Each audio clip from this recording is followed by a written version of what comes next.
Hey everybody, welcome to the channel. Michael Noland here, and tonight I wanted to talk about Bruce Springsteen's brand new announcement where he is going to release a box set of count them, five previously unheard albums. Now, to paraphrase Bruce in this interview, he basically said that a lot of people wondered where I was in the 90s, that Bruce's output wasn't all that great, but he said I was busy always, and I recorded actual albums during that time, and something or another got in the way of me releasing them. Now, he also added in this interview that he had gone to the vaults and kind of cleared out the vaults in a recent winter. And kudos to Bruce for staying busy during that time. After all, he couldn't go out and tour, and it was the perfect time for him to take a look at past projects. Now, if these 5 albums are truly 5 completed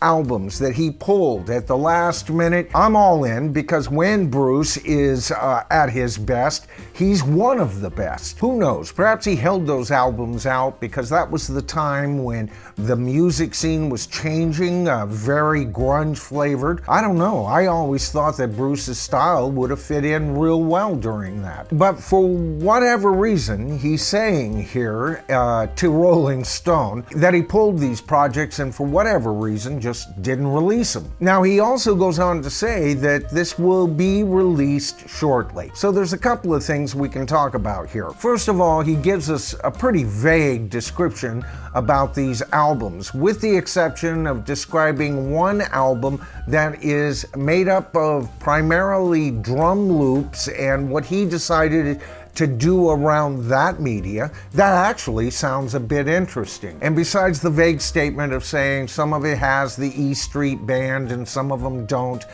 we really don't get a clear picture of what this release is all about. So, to me, if this is a release of 5 completed albums set to be released, and yet Bruce decided not to release them, I'm all in, I'm interested, and I'll make my decision based on the material and decide whether that particular collection is worth even buying. Because I gotta tell you folks, I think it's gonna be a while before we see a brand new Bruce Springsteen album with brand new Bruce Springsteen songs. Mainly because he's saying this is going to be released shortly. That coincides with him getting back onto tour for 2023, with ticket prices going as high as $9,010, if you can believe that. How much this box set is going to cost, good Lord, I can't even begin to imagine. But you know, if current ticket prices are at all an indication, this is gonna be one mother of a box. What, not a DC fan? And then he says he's 3/4 through recording volume 2 for his covers album, and guess when that'll be released? And if all goes well, who knows? On to tour in 2024, being viewed as oh so current and not releasing a damn thing new at all. Maybe then, either at the end of the 2024 tour, he'll get back into the studio. Well, of course he will. He wants to do a country album. Then he wants to do a rock album. And you know, when he announced this in conjunction with his covers album. So I'm assuming that he's talking about a rock covers album as well as a country covers album, and then we'll get a Dr. Seuss's covers album and a Beatles Does Broadway covers album. You know, I covered Bruce's insane ticket pricing in my last video. Be sure to take a look at that if you haven't seen it, because this is basically part 2 to that video. But I started thinking, who are these people who are paying these ticket prices? So I started looking into it, and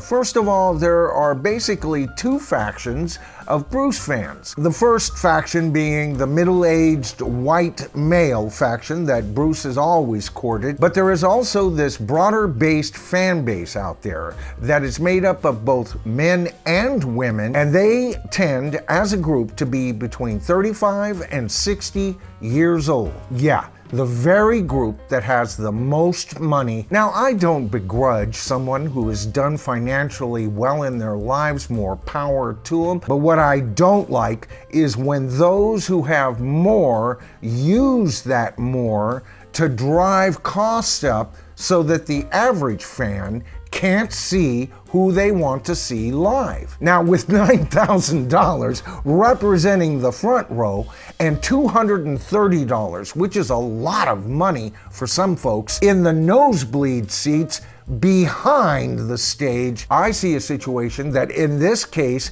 the fans are as equally guilty of increasing ticket prices as the artists and the shyster, scalper organizations they sell their tickets through. All right, so as usual, I have a question for the tribe, and here it is. Is this insane increase of ticket prices just another result of rich Bruce Tramps trading live shows like they trade baseball cards? You know, it's been said that they do. Now, I'm a fan of Bruce Springsteen to a degree. I love his better albums. There's a few I'm not that crazy about, but I am definitely a fan when he hits it on the mark. And if you look at my playlist, you'll find that I've done videos on albums by him that I love. But here's another question for you guys, real quick. What do you guys think that's going to be in this new box set of 5 Unheard albums?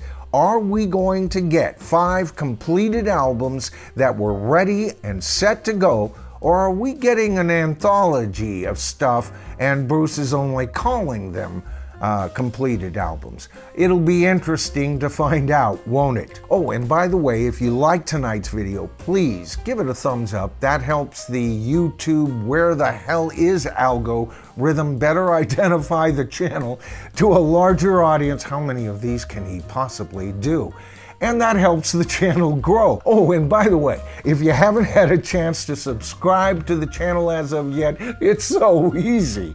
All you have to do is, here we go, hit that subscribe to the tribe button, hit that top bell, notification, he said, all in one breath, and you'll be notified of all of my future videos covering classic rock's greatest artists and today's best and worst music. By the way, folks, when I do these videos, I've usually got a couple in the works ready to be filmed. Before I can get those up, why don't you guys watch one of these? He did it again. See what happened? I'm Michael Noland. We are the tribe. This is the bottom line, and I'll see you in my next video.